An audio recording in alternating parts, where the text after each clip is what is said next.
Matius pasal 7. Ajaran Yesus tentang menghakimi.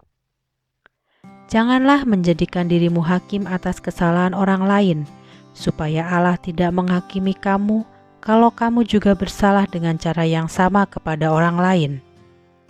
Karena sebagaimana kamu menghakimi orang lain, demikian juga kamu akan dihakimi oleh Allah. Dan seberat hukuman yang kamu berikan kepada orang lain, seberat itulah hukuman yang akan diberikan Allah kepadamu. Janganlah menyalahkan orang lain karena kesalahan kecil. Siapa yang melakukan hal itu, seperti orang yang memperhatikan serbuk kayu di mata saudaranya, sedangkan balok kayu di matanya sendiri dia tidak perhatikan. Lalu dia dengan sombong berkata kepada saudaranya, "Mari, saya keluarkan serbuk kayu itu dari matamu." Hai kamu yang hanya berpura-pura sebagai orang baik, keluarkanlah dulu balok kayu yang ada di matamu sendiri, dan sesudah itu barulah kamu bisa melihat dengan jelas dan bisa mengeluarkan serbuk kayu yang ada di mata saudaramu. Orang-orang yang tidak pantas mendalami ajaran-ajaran tentang hal-hal rohani. Janganlah kamu memberi ajaran yang suci kepada orang-orang yang bersifat seperti anjing, karena nanti mereka akan berbalik dan menyerangmu. Dan jangan melempar hikmat dan pengalaman rohani kepada orang yang bersifat seperti babi, karena mereka hanya akan menginjak-injaknya. Nasihat Yesus untuk bertekun dalam doa. Mintalah terus kepada Allah, maka kamu akan menerimanya. Carilah terus, maka kamu akan menemukannya. Ketuklah terus, maka pintu akan dibukakan bagimu. Karena setiap orang yang meminta dengan tekun akan menerima apa yang dia minta. Setiap orang yang mencari dengan tekun akan mendapatkan apa yang dia cari. Dan setiap orang yang terus mengetuk pintu, maka pintu itu akan dibukakan baginya. Kalau anakmu minta makanan, pastilah kamu tidak akan memberi dia batu, bukan? Atau kalau anakmu minta ikan, kamu pasti tidak akan memberinya ular yang berbisa, bukan? Kalau kamu yang jahat tahu memberikan yang baik kepada anak-anakmu, terlebih lagi Bapamu yang di sorga, Dia pasti akan memberikan yang baik kepada setiap kita yang meminta kepadanya.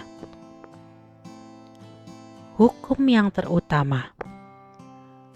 Perlakukanlah setiap orang seperti yang kamu inginkan dia lakukan kepadamu, karena itulah inti yang diajarkan oleh hukum Taurat dan ajaran para nabi. Jalan ke surga dan jalan ke neraka. Untuk menuju hidup yang selama-lamanya, lewatilah pintu yang sempit, karena pintu gerbang ke neraka itu besar dan mudah dilewati. Dan banyak orang yang masuk melalui gerbang itu.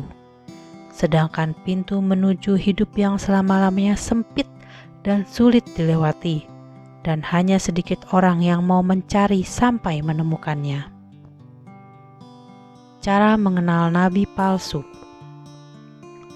Hati-hatilah terhadap nabi-nabi palsu. Ketika salah seorang dari mereka datang ke dalam persekutuanmu, dia akan berkata, "Saya juga sama seperti kalian, anak domba Allah." Padahal dia serigala yang berbahaya. Kalian bisa mengenal nabi-nabi palsu dari ajaran dan perbuatan mereka.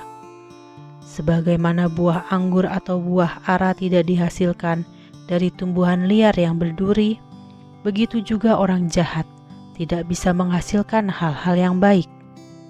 Demikian juga setiap pohon yang baik akan menghasilkan buah yang baik, dan setiap pohon yang tidak baik menghasilkan buah yang tidak baik. Pohon yang baik tidak bisa menghasilkan buah yang tidak dapat dimakan, dan pohon yang tidak baik tidak bisa menghasilkan buah yang baik. Setiap pohon yang tidak menghasilkan buah yang baik akan ditebang dan dibakar. Begitu jugalah kalian akan mengenali nabi-nabi palsu itu dari ajaran dan perbuatan mereka.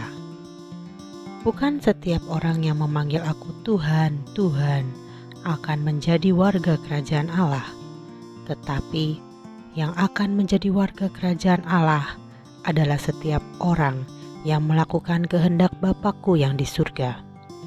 Pada hari pengadilan, banyak orang akan berkata kepadaku, Tuhan, Tuhan, kami sudah berbuat atas nama-Mu, dan dengan menyebut nama-Mu, kami sudah mengusir setan-setan, serta melakukan banyak perbuatan keajaiban. Tetapi pada waktu itu, dengan terus terang, Aku akan menjawab mereka, hai kamu semua yang melakukan kejahatan, pergilah dari hadapanku, aku tidak pernah mengatakan bahwa kalian adalah sahabatku. Orang bijak dan orang bodoh. Oleh karena itu, setiap orang yang mendengar ajaranku dan melakukannya, dia seperti orang bijak yang membangun rumahnya di atas batu yang keras dan sangat besar, yang digunakan sebagai fondasinya. Kemudian hujan deras turun, lalu banjir air naik dan menyerang rumah itu. Angin kencang juga bertiup menabrak rumah itu. Tetapi rumah itu tetap berdiri tegak karena dibangun di atas fondasi batu yang keras. Tetapi setiap orang yang mendengar ajaranku dan tidak melakukannya, dia seperti orang bodoh yang membangun rumahnya langsung di atas pasir saja. Lalu hujan deras turun dan banjir air menyerang rumah itu. Angin kencang juga bertiup dan memukul rumah itu. Maka rumah itu roboh dan rusak berat. Ketika Yesus selesai mengajar semuanya itu, orang banyak yang mendengarnya merasa heran sekali akan ajaran-ajarannya itu.